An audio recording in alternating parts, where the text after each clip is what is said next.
দরিদ্র কৃষক আবুল হোসেন ধার দেনা করে 1 বিঘা জমিতে করেছিলেন ধানের চাষ।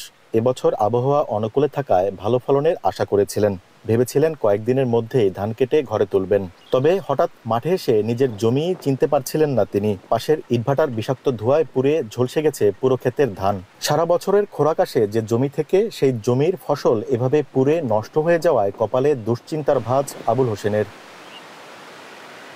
আবুল হোসেন একাই নন, ক্ষতির মুখে পড়েছেন পাশের জমির মালিক শফিকুল ইসলামও। কষ্টার্জিত ফসল ঘরে তোলার আগেই এভাবে নষ্ট হয়ে যাওয়ায় ক্ষুব্ধ তিনিও। ধার দেনা করে ক্ষেতের ফসল ওষুধ মষুধ সার বিষ দিয়ে ক্ষেত ফসল ফলাইছি, সেই ফসল আমাদের ইট বাঠায় পুড়িয়ে নষ্ট করে দিছে। এখন আমি কি খেয়ে আমরা বাঁচবো? এই গ্যাসের তাপে সম্পূর্ণ চোখের ধান পুড়ে ছারখার হয়ে গেছে গা।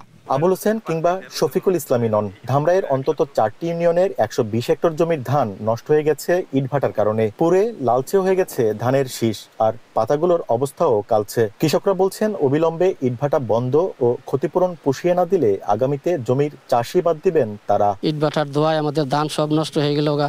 এখন আমরা কিভাবে খাবো, কিভাবে চলবো, পয়ফলাবান নিয়ে কি করবো, আমরা চিন্তা ভাবনা আছি। ইটভাটা যদি থাকে তাহলে আমরা জমি জমা চাষাবাদ বাদ দিব, আমরা কৃষিকাজ বাদ দিয়ে দিব।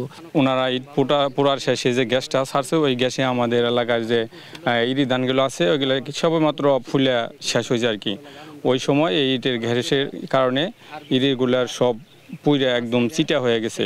বড় মৌসুমের ফসল তোলার 2 সপ্তাহ আগে ধানের এমন ক্ষতিতে বিক্ষুব্ধ কৃষকরা। ক্ষতিগ্রস্ত কৃষকদের জমি পরিদর্শন করেছে উপজেলা কৃষি বিভাগ। কৃষক তারা যেভাবে সন্তুষ্ট হবে সেভাবেই সমাধানটা করা হবে। কৃষক যেটা চাবে তাদের উপর সর্বোচ্চ অগ্রাধিকার দিয়ে এটা সমাধান হবে। কৃষক লিখিত কমপ্লেন করলে কঠোর আইনানুগ ব্যবস্থা গ্রহণ হবে। এবং ইটভাটা নির্গত বিষাক্ত কালো ধোঁয়ায় পুড়েছে ফসল, সাথে পুড়েছে কৃষকের স্বপ্ন।